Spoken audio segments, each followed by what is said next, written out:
Anım tədbirində Quba rayon İcra Hakimiyyətinin başçısı İlqar Mahmudov, deputatlar Əlibala Məhərrəmzadə və Müşfiq Məmmədli, rayon İcra Hakimiyyətinin məsul şəxsləri, Yeni Azərbaycan Partiyasının Quba rayon təşkilatının üzvləri, rayonun hüquq mühafizə orqanlarının rəhbərləri və ictimaiyyət nümayəndələri iştirak ediblər. Ümummilli liderin adını daşıyan Mədəniyyət və İstirahət Parkında Ulu Öndərin abidəsi ziyarət edilib, önünə gül dəstələri düzülüb. Ulu Öndərin abidəsinin rayon ictimaiyyəti tərəfindən ziyarəti gün ərzində davam edib. Biz onun yoxluğuna kədərlənirik.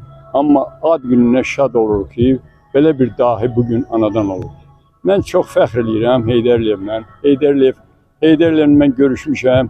Dünyada mənim yaşadığım dövr ərzində mənim üçün ən uğurlu və gözəl günlərdən ən birincisidir.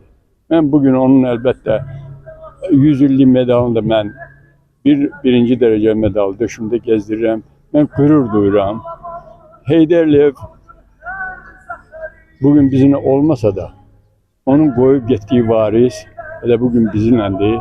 Ulu Öndərin abidəsi ziyarət edildikdən sonra ümummilli liderin anadan olmasının 102-ci il dönümü ilə əlaqədar rayondakı Heydər Əliyev mərkəzində Quba rayon İcra Hakimiyyətinin və Yeni Azərbaycan Partiyası Quba rayon təşkilatının birgə təşkilatçılığı ilə Müstəqil Azərbaycanın memarı adlı praktik konfrans keçirilib. Konfransda çıxış edənlər Ulu Öndər Heydər Əliyevin müasir dünya tarixinə parlaq və silinməz iz qoymuş böyük şəxsiyyət, qeyri-adi zəka, fitri istedad sahibi, müdrik dövlət xadimi olmasından danışıb, ümummilli liderin həyat yolunun yüksək insani əxlaqi keyfiyyətləri özündə təcəssüm etdirən nümunəvi məktəb olduğunu vurğulayıblar. Bu siyasəti uğurla davam etdirən Azərbaycan Respublikasının prezidenti Ali Baş Komandan İlham Əliyevin rəhbərliyi ilə ölkəmizin qısa müddətdə əsrlərə bərabər tarixi inkişaf yolu keçdiyi bildirilib. Azərbaycanın haqq savaşında 44 günlük Vətən müharibəsində əldə etdiyi möhtəşəm qələbə və 2023-cü ilin sentyabr ayında həyata keçirilən bir günlük antiterror əməliyyatı nəticəsində öz suverenliyi və ərazi bütövlüyünü tam təmin etdiyi qeyd edilib. Könül Kazımova, Aydın Adgözəlov bugün informasiya proqramı üçün.